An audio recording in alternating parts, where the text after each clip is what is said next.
I have just come back from hosting my dad's 60th birthday, and it was a weekend away, and before that we actually hosted Christmas, and before that we hosted a few other events, and basically December has been a lot of hosting.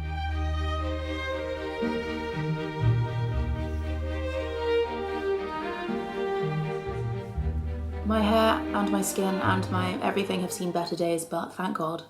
We can rest easy. It is 2024. Happy New Year, everybody. I can start working on becoming a little bit more human again. However, during this period when I was sharing all of the different things that I was doing, hosting-wise, I had a few people, and by a few I mean a lot, asking me to make videos about hosting. I was thinking about it and I thought if I was going to do it anywhere, it was going to be YouTube.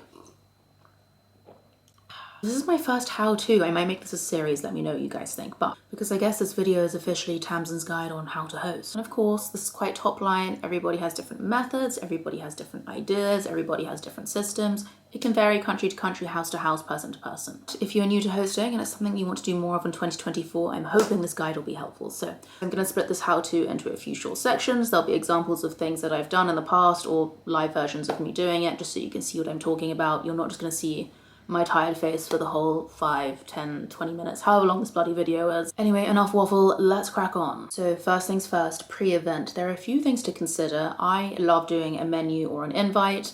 I think it sets the tone. It's a good way to lay out all the information your guests need so you are not bombarded with, what are we having? What can I bring? What should I wear? What time? Etc, etc, etc.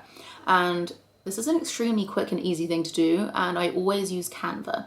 So Canva have a load of amazing templates that you can steal from. None of the templates are ever right, in my opinion, because I'm very specific and have very specific taste, but it's so easy to edit. So you'll see I've got some examples of ones I've done previously. One of my favorite things to do is use their graphics feature and search for watercolor illustrations because I think they look really nice. So you can look for watercolor food, watercolor animals, whatever it is, just find a way to jazz up your menu. And the beauty of this as well is being the 21st century, send this to your WhatsApp group, send it to an iMessage group, email it to everybody, and you can always just have it physically printed and laid out on your plates for when you actually have the party. Equally, if you're going to do an invite, of course, include the date, the location, and the time. Do let people know a dress code because again, I think that sets the tone and you avoid loads of people asking you questions. It can also be useful to tell people what to bring, or if you don't want people to bring anything, then at least if they have the menu and they know what's being eaten, then they can bring something to match accordingly. So that's a fairly quick job and I think just adds an extra layer to the dinner party or event that you're hosting. But another great thing to have is a playlist. For me, this is a non-negotiable. The music really sets the tone, especially if you're having a party where A, there aren't many people, or B, people don't know each other very well. So being type A, I obviously have playlists pre-done. You can use my dinner party playlist. Spotify also have loads of great options. If you just search dinner party, I think a good judge of whether a playlist is good or not is to see the sort of artists they have first. So I saw one with Leon Bridges and I thought that's my vibe. They also have something called a pre-party margarita playlist, which is slightly more upbeat, which is something I would use for pre-drinks or perhaps for afters. So even if you don't have time to create a whole playlist, it's really easy to find pre-existing ones.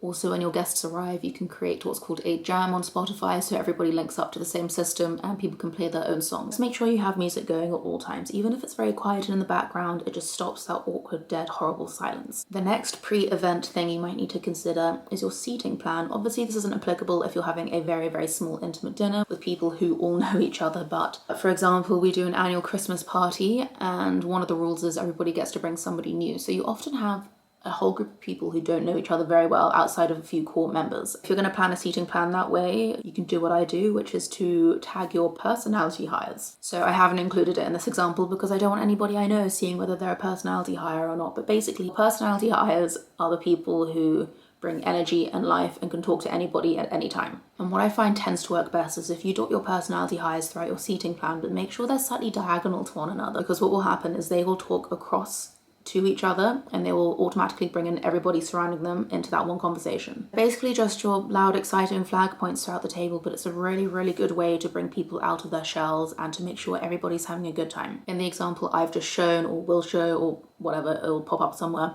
We flagged all of the girls in pink just because we were going to rotate the men every course. That's another way to maybe get more people to talk to each other or get to know each other.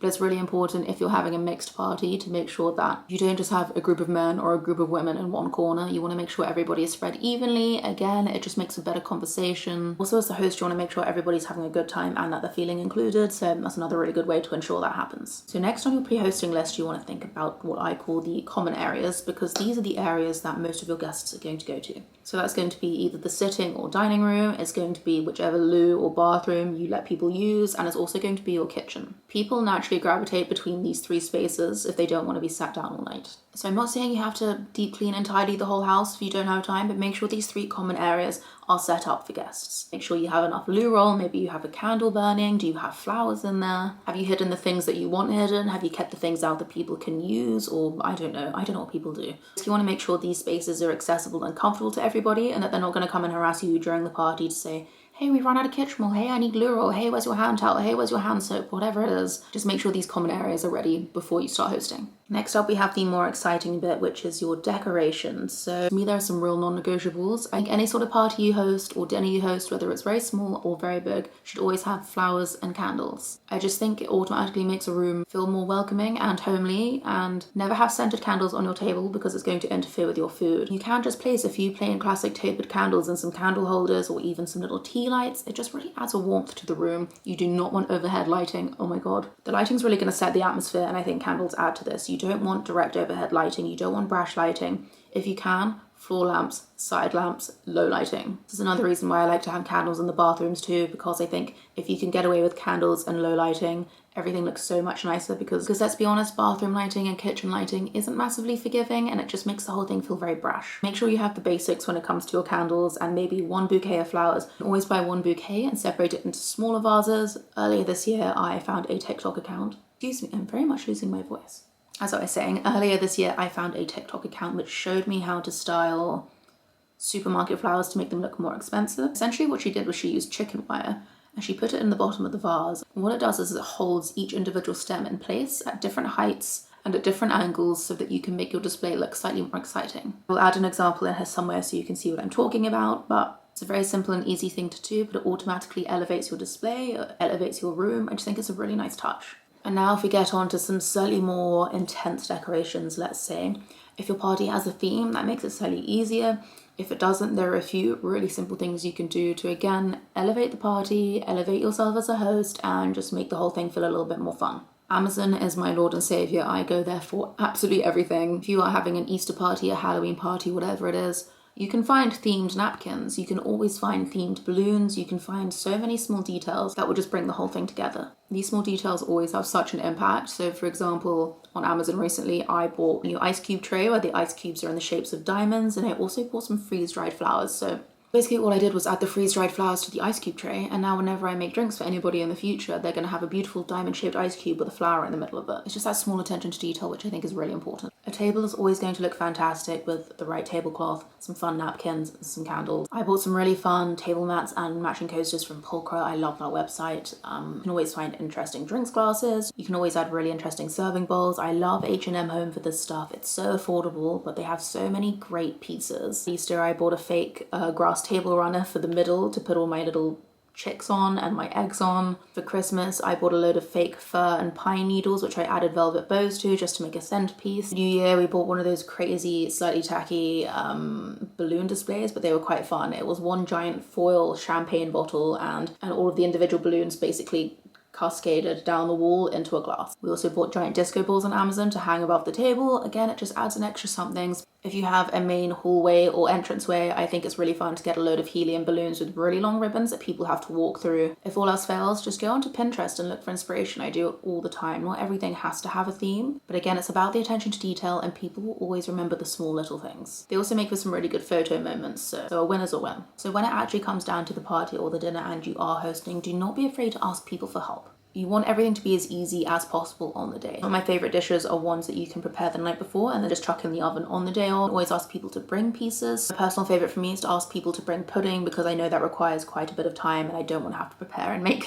that. If you don't do starters, we'll always have nibbles out. Make sure there are little bowls of crisps, olives, nuts. People do turn up hungry, and if you start them with drinks, they can get drunk very early on, so make sure there's something to line their stomach with. Whilst the sit-down dinner is very nice and can be slightly formal, I do think it's fun to have interactive elements, so I always like to have a Polaroid camera or a disposable camera on the table. It's really nice for guests to be able to take photos from their perspective, and then it's something to look back on later on. It's also something you can share with your guests after they leave if they want to take their Polaroid. Something I've been loving recently, and you'll know if you follow me on Instagram and TikTok, is the interactive charcuterie table. All that requires is covering your table in either brown paper or a disposable cloth, which again I got from Amazon.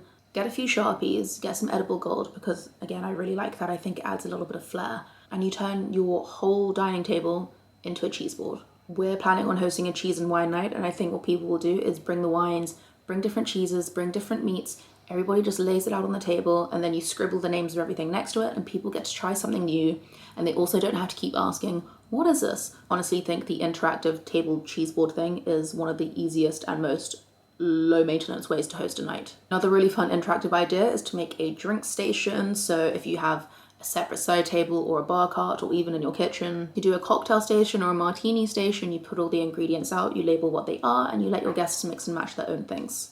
It takes the load off of you because you're not having to make 15 individual cocktails. It's a really nice talking point. It gets people interacting with one another. And there's some really, really aesthetic ways in which you can do it, which I've seen on Pinterest and on TikTok. I see a lot of people use their sink as basically a giant ice bucket. You fill it to the brim with ice cubes and, again, edible flowers. You can put glitter in there, whatever it is, just make it really fun. Another really fun interactive element is the use of a projector, and I say this because we used it recently for my dad's 60th. My sister made a whole presentation about his life and projected it onto a wall, which was really fun because everybody sat down together and sort of went through the photos. And you can easily do this with your guests. You can make something that's really applicable to the situation, the event, and the people joining you. Flash up photos, you could flash up a quiz, you could flash up whatever it is. It's another added layer to hosting that can make it slightly more memorable. Another really great interactive thing to do at a dinner party is to do a blind tasting. So I recently went to a friend's house for their birthday, and then when their partner had bought a load of different wines and they'd covered them all, I can't remember if they said they got them from Amazon.